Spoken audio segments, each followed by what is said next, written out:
Camille est une adolescente qui rêve d'une grande carrière, qui passe beaucoup de temps avec ses copines, qui peste parfois contre ses profs, qui tient souvent tête à son père, Daniel, et qui angoisse de plus en plus à l'idée de finir l'école secondaire. Elle est aussi cinéphile et se passionne pour les films d'horreur, qu'elle a tous vus d'ailleurs, et qui ne lui ont jamais vraiment fait peur. C'est ce qui lui a donné envie d'étudier en cinéma.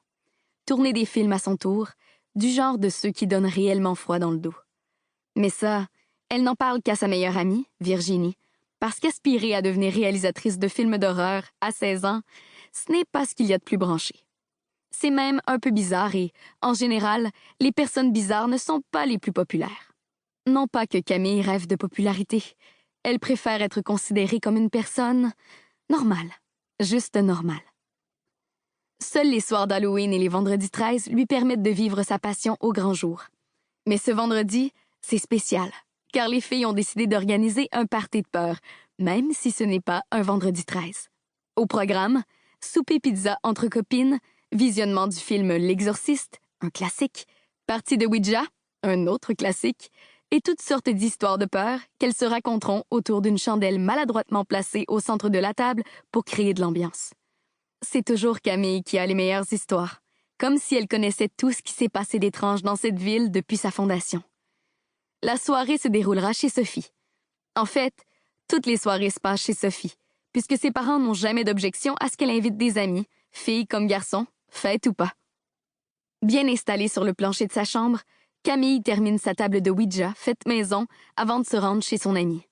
Elle prend une vieille boîte de carton qu'elle découpe grossièrement et, avec un crayon noir, elle y inscrit les lettres de l'alphabet et les chiffres de 0 à 9.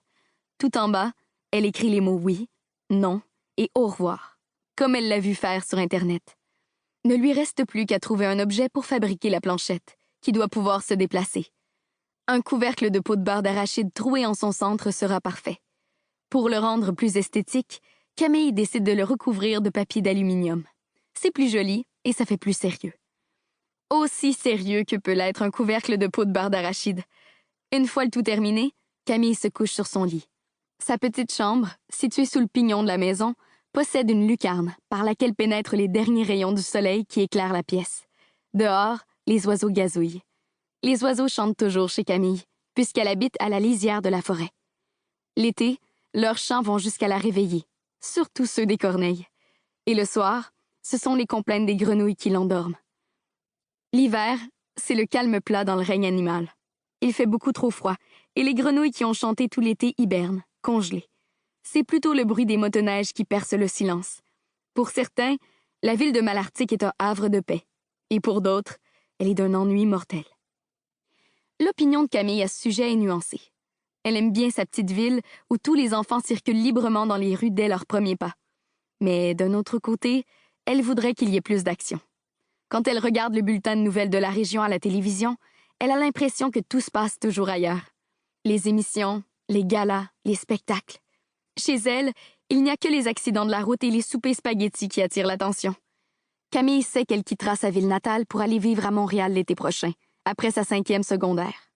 Parce qu'étudier dans le domaine du cinéma en Abitibi, c'est comme étudier la foresterie dans le désert. Mais pour le moment, septembre vient à peine de se terminer, et elle est bien loin, la fin de l'année. Un petit caillou rebondit sur la fenêtre.